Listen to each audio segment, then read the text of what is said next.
የማይገባኝ ጅልጥ እኮ ነኝ። ፋራ ነሽ፣ ፍሬሽ ነሽ። ያን ፋራ ነሽ ፍሬሽ ሄዳ አቲ አራዳ ማሊ ፋራ ጀለዱ ተገሩ ወሪ አራዳ ታተን ፋራ ጀለን ድዴብና ቶሌ ሰበቢ ዲሳ namni abshaalee yookaan maani aadaa ofiin jedhu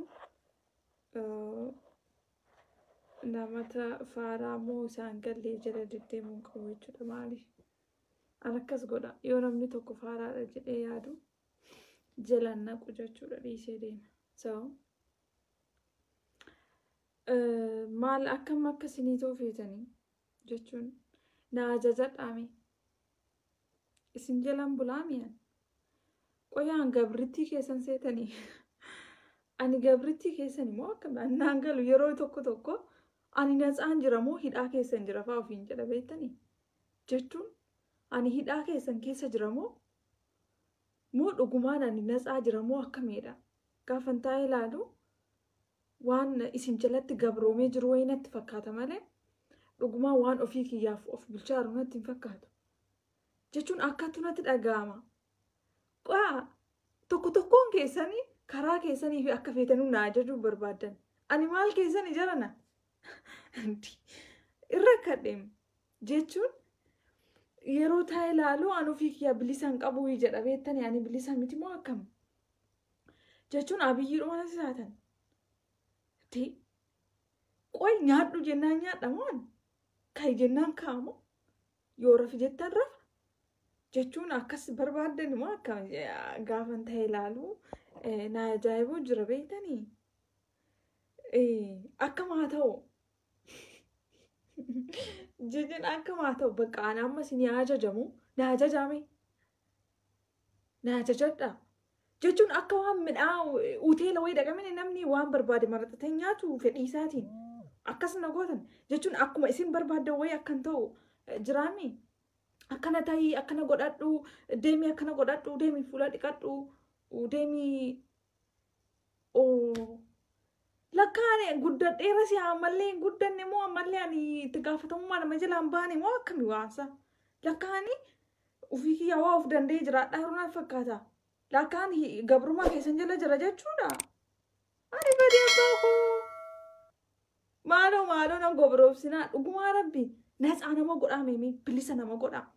Ani bilisummaa barbaada beektanii bilisummaa jechuun maalidha beektanii guyyaa irraa kanan asitti ol bahee dubbadhu maaliif beektanii bilisummaa uummataatiif bilisummaa maal akka ta'e beektanii maalidha bilisummaa rakkinni keenya kanadha beektanii amma guyyaadhaan kana ol bahee Oromoon bilisoomu jedhu kun maal akka ta'e beektanii Oromoon akka fedheetti deemee akka fedheetti galee akka fedhee godhatee akka fedhe haa ta'uudha. Sagalee jaalala nagaa sagalee kana caala moo maayikiroofoonii naa bitaa kaa duuba buusii wali buusaati. Duuba lakka bilisummaan kun akkami amma booda maal goona nuti yoo bilisoomne akkam goona. Duuba beektaa ani bilisummaa ani guyyaatti yoo akkas taate yoo hundi si qoxaaxarate ani bilisummaa kana barbaadu dhiisuu deemaadha beeka. Akkamitti bilisa ol baafna ofiif iyyuu nuti of rakkina jarana rabbii sodaadhaati. Ani godhu hundasaa itti gaafatamummaa isaa hin fudhadhaan. Anuma keessan kanatu fudhata. Beektaniimi anuma waan balleessu hunda waan godhu hunda homaa tokko naan rakkatina. Galatoomaa hin rakkatina jechuun of hin cinqina. Maaliif beektanii?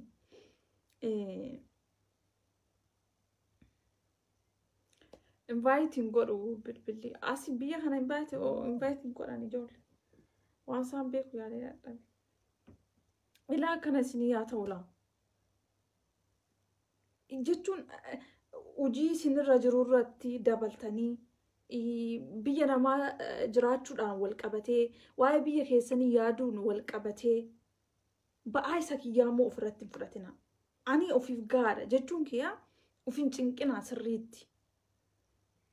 Maaliif rakkoo meeqa qabna nuti? Rakkoo qabna wantoota dhuunfaa namaati bakka itti gizeetti rakkannu hin qabnu. Wantoota dhuunfaa kiyyaaf hin rakkatinaa. Yoo dhuguma isin waa yaaddan ta'e waa'ee sodaa rabbii maal dhiisa? Sodaa rabbii yoo hin dhabe'anii rabbi na adabu. Sokkee. Rabbi na adabu. Namni tokko tokkoon keessanii dhuftaniituma dabaree keessanii na adabuu hin dandeessan. Beektaa rakkoon akkanadha. Rakkoon kanadha.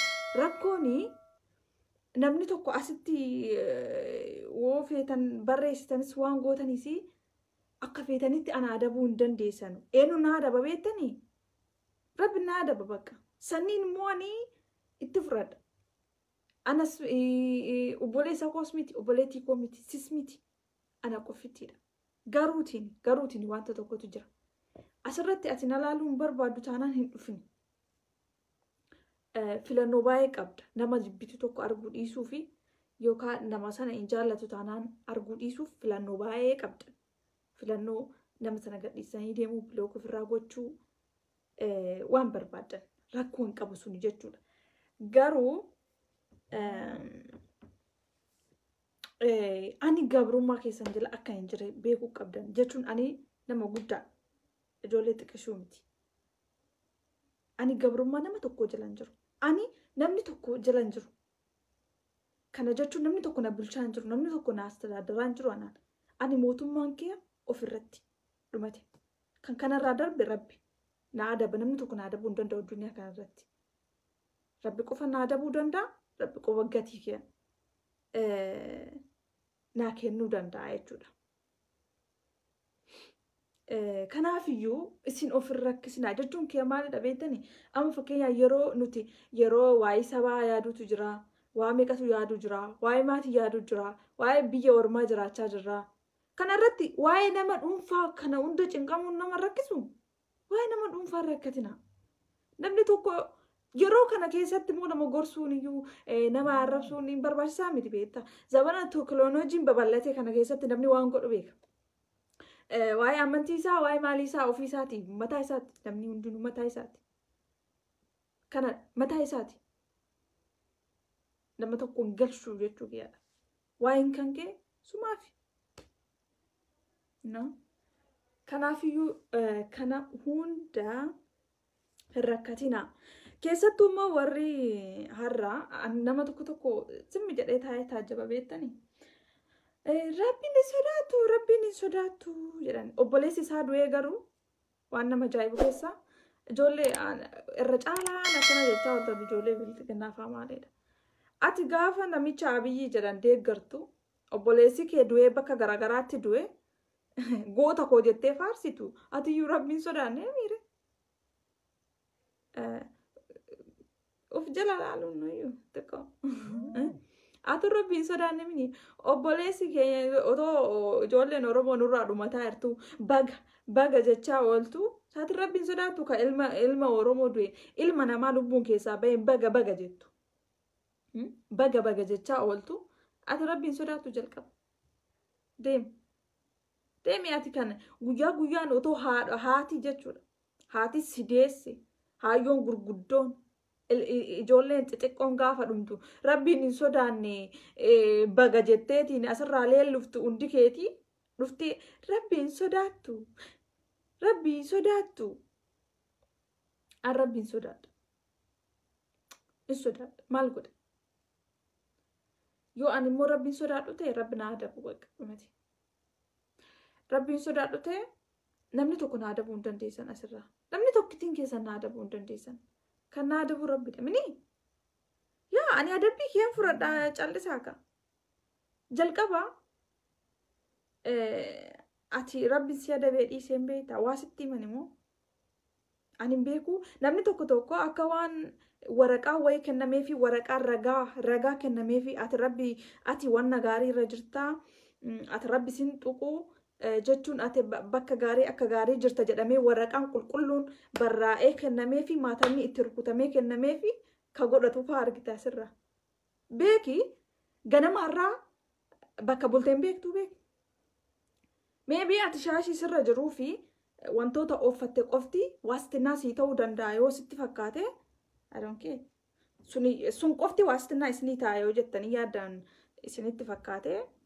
dhimma keessanii kuni sijjama wama keessanitu nan gashu beek waan ati uffattee fi waan ati nyaattuu fi wanti ati dhugdu hundi nan gashu lamma kana keessa wanti na gashu waa'ee Oromoo qofitti dhumati wanti na gashu waa'ee Oromoo qofittiidha waa'ee Oromoo irra darbee wanta ati itti amantuu fi wanta ati nyaattu wanta ati uffattuu fi bakka ati deemtu akka ati taasoftuu fi akka ati itti dhiistu maaltu na gasheena nan gashu giftii tiyya waa'een kan kee sumaafi ala nan gashu ala nan laallatu kan na laallatu waa'ee Oromoo qofa dhumati gaafata Oromoo xiqqee qofa sirraa daraara waa'ee amantii kee maali kee amantiin dhuunfaa keeti beekte dhuunfaa keeti maal na gasheena namni siin kennu namni itti waan tokko siin godhu amantiin dhuunfaa keeti akka beetittaman muka dhaabiittaman namni kan immoo waa ittaman ufaa ati kiristaana moo ati musliima moo ati eenyudha maaloo jettanii rakkattan asirraa sini ima idimee likkii keessan rakkataa oolaa malee amantii keessatti dhimu amantii dhuunfaa koote ani mukatti amana ta'e inamanu ta'e in dhiisu ta'e sun dhuunfaa kiyya beeki namni hundinuu waan itti amanuu fi waan godhu hunda beekaami yoo beekaa godhe yoo akka godhe agaafatu kaa rabbi agaafatu kaa kan si olii kan alaafinati itti fudhatu si miti beektaa jechuun alaafinati nama tokko hin qabdanu sin asirraa namni tokko alaafinati nama tokko hin qabu namni tokko erga guddatee keessattuu namni umurii akka kiyyaara jiru kun ani mucaa waggaa 16 waggaa 10 miti beektaa kan namni wayii dhufee waan atti mee deemi nareebuu ka'uu gaafaatu jira nama nareebuu barbaadu faatu jira beekan mucaa xiqqoo miti